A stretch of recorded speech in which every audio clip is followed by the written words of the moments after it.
नमस्कार दर्शक बंधु ओडिया सुख संसार चैनल को आपणku बहुत बहुत स्वागत। वृष राशि अगस्ट 1 रु अगस्ट 8 2026 ये जो सप्ताह रे आपणक जीवन रे कौन सब परिवर्तन रही आपणक जीवन रे गोटे महाभविष्यवाणी ग्रह स्थिति कैरियर स्वास्थ्य प्रेम एवं क्यों जगार सावधान होकर पड़ो सबकि मुझे जनइबी। आपणकर असफलतार मूल कारण कौन महादेवों द्वारा क्यों चारोटी बड़ स्वप्न आपणकर पूरण हम ताहा सबकि आलोचना कराई वीडियो माध्यम कमेंट्स रे एबेठारु ही श्रद्धा एवं भक्ति एवं विश्वास सह लिखि दियंतु हर हर महादेव ओम नमः शिवाय। वृष राशि समस्त व्यक्ति विशेष मानक पई 1 अगस्ट रु 8 अगस्ट यह सप्ताहटी केवल एक साधारण सप्ताह नुहे बरम आपण जीवन भाग्य चक्र को एक नुआ मोड़ देवाक जाउथबा एक जुगांतकारी समय अटे। फ्रेंड्स जदि आपण दीर्घ दिन क्रमागत निराश कठिन परिश्रम पर विफलता आर्थिक अनाटन एवं चारिपाखर लोकंकर नकारात्मक व्यवहार द्वारा अतिष्ठ हो पड़ते तेबे ये जो सप्ताह अगस्ट 1 रु अगस्ट 8 आपणक पई आशार नूतन किरण नहीं आसुछि। आपणक राशि स्वामी अधिपति शुक्रदेव यह सप्ताह सारा शुभ स्थान गोचर करेंगे। यह द्वारा आपणकर आकर्षण प्रभाव व्यक्तित्व एवं निष्पत्ति नेबार क्षमता अप्रत्याशित भाव वृद्धि पाइब। गुरुंकर शुभ दृष्टि हेतु आपणक बुद्धि रे विवेक आसीबो तासह अटकी रही शुभ कार्य गुड़ाक आगक बढ़िबो एवं भाग्यर संपूर्ण सहयोग मिलवाक लागिबो। कर्म भाव रे शनि दृष्टि हेतु आपण कठिन परिश्रम पूर्ण फल पाइबाक लागिबे। जो माने आपण कार्य रे बाधा सृष्टि करुथिले से माने निजे दूरे जिबे। सप्ताहर प्रथम तदरु ही चंद्रंकर शुभ संयोग जोगु मानसिक स्थिरता धैर्य और आत्मविश्वास वृद्धि पाइब। फ्रेंड्स आपण हुए तो भावुवे जे प्रचुर परिश्रम सचोटता एवं भगवान के प्रति निष्ठा थाई मध्य आपण को बारंबार असफलता कहीं मिलूँ यार गुप्त रहस्य कौन देखो फ्रेंड्स आपण अन्य मन को सहजरे विश्वास करी निजर गोपन योजना रणनीति कही ही दियंते फल दुष्ट प्रकृति लोक मैंने आपणकर योजना को एकदम बेकार ही कर दियंती भांगी दियंती। इे राहु एवं केतुंकर दोष मध्य चली गत किछि समय धरी राहु किंबा शनिंकर अप्रत्याशित क्रोध दृष्टि जोगु कार्य शेष पर्याय पहुँची भांगी जाउथला। इे नकारात्मक शक्ति और मानसिक दुर्बलता क्रमागत विफलता जोगु आपणक मनरे नकारात्मकता एवं मो द्वारा किछि हेबो नाही भावना पशि जाइथिला जहाँ आपणक सफलता रे आउ एक बड़ बाधा सृष्टि कर दुथला। जहाँ भी भावुले मो द्वारा किछि हेई परिबोनी यह गोटे नेगेटिव कथा। फ्रेंड्स मो द्वारा सबू हेई परिबो यह कहीं भावुनांती जो चिंता आपण को राति सारा सोई देउ नथिला सेही समस्यार समाधान सूत्र मिलवा को जाउची आपण निजको अत्यंत हालुका और शांत अनुभव करेंगे। इे अतिशीघ्र आपणकर अटकी रही अर्थ आपण पाखक फेरी आसब नूतन आयर मार्ग खोल जहाँ आपणकर आर्थिक अनाटन को संपूर्ण रूपे शेष करदेव। जो लोक मैंने आपण को निंदा करते कि आपणकर योग्यता उपर संदेह करुले से निजे आपण सफलता देखी स्तब्ध हो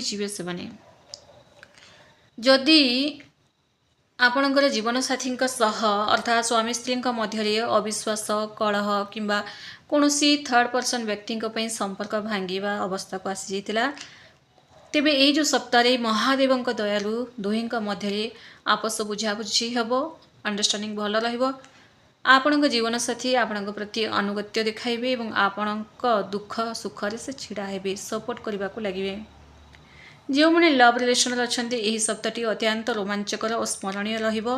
जदि आपण प्रेम विवाह चेष्टा करुछंती तेबे आपण परिवार और संपर्कीय सम्मति मिलवार शुभ योग रही।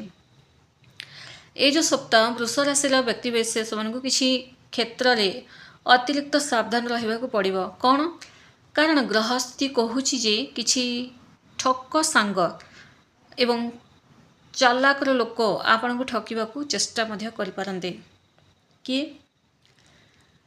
ଅଜଣା ଲୋକଙ୍କ ସହ କୌଣସି ଗୋପନୀୟତା କଥା, ନିଜର ଆର୍ଥିକ କାରବାର କିମ୍ବା ବ୍ୟାଙ୍କ ଡିଟେଲ୍ସ, ଫୋନ୍ କଲ୍ସ କିମ୍ବା ନୂଆ ବ୍ୟବସାୟିକ ଯୋଜନା ସମ୍ପର୍କରେ କାହା ଆଗରେ ପ୍ରକାଶ କରନ୍ତୁ ନାହିଁ। ବହୁ ଜଣ କହିଥାନ୍ତି ହଁ ଏଇଟା ଆମେ ଜାଣିଛୁ, କିନ୍ତୁ ସେ ଜାଣିକି ବି ସେ ଭୁଲ କରି ହିଁ ଥାନ୍ତି।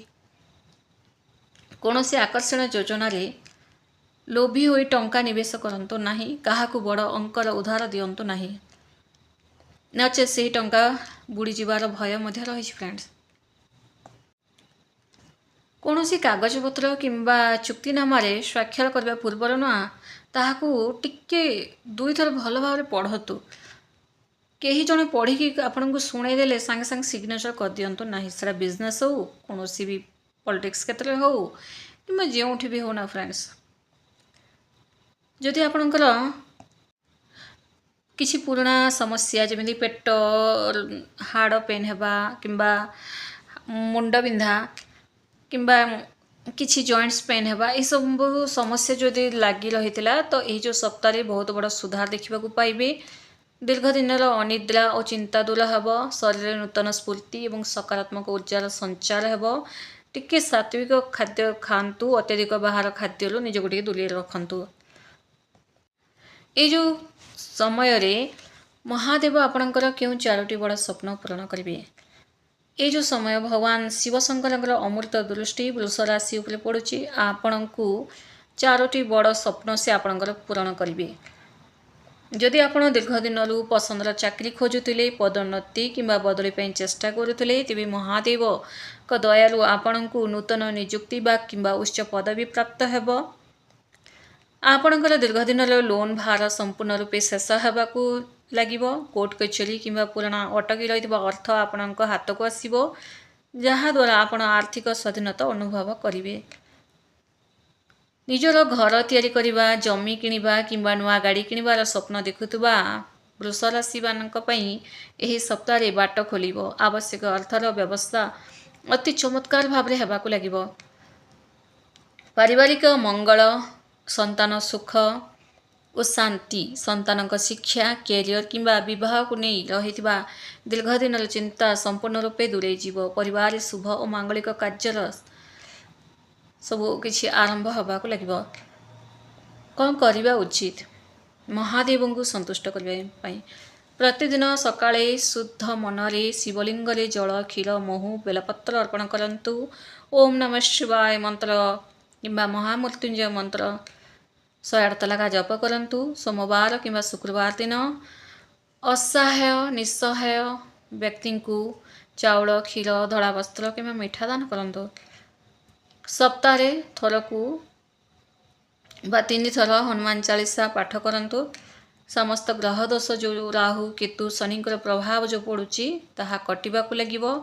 ଏବଂ ଆପଣଙ୍କୁ ଯେଉଁ ଲୋକେ ବାରମ୍ବାର ଯେଉଁ ଠକୁଛନ୍ତି, ଠକାମିର ଯେଉଁ ଶିକାର ହେଉଛନ୍ତି, ଆପଣ ବହୁତ ଷ୍ଟ୍ରଙ୍ଗ ଥାନ୍ତି କିନ୍ତୁ ଲୋକେ ଠକିଦେଲେ ସେହି ଜାଗାରେ ହିଁ ଆପଣ ରହି ହିଁ ଯାଇଥାନ୍ତି।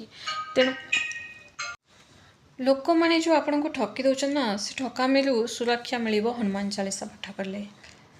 ଏ ଯେଉଁ 1ରୁ 8 ଅଗଷ୍ଟ ଏହି ଯେଉଁ ସପ୍ତାହଟି ବୃଷ ରାଶିର ବ୍ୟକ୍ତିବିଶେଷମାନଙ୍କ ପାଇଁ ଦୁଃଖ ଓ ଦାରିଦ୍ର୍ୟ ସମାପ୍ତ ହେବାର ଏକ ସୁବର୍ଣ୍ଣ ସୁଯୋଗ। ମହାଦେବଙ୍କ ଉପରେ ପୂର୍ଣ୍ଣ ବିଶ୍ୱାସ ରଖି ସକାରାତ୍ମକ ମନୋଭାବ ସହ ଆଗକୁ ବଢ଼ନ୍ତୁ। ସମସ୍ତ ସମସ୍ୟା ଆପେ ଆପେ ଦୂର ହେବାକୁ ଲାଗିବ ଏବଂ ଜୀବନରେ ଆନନ୍ଦ, ସମୃଦ୍ଧି ଓ ଶାନ୍ତି ପ୍ରତିଷ୍ଠିତ ହେବାକୁ ଲାଗିବ। ଧନ୍ୟବାଦ।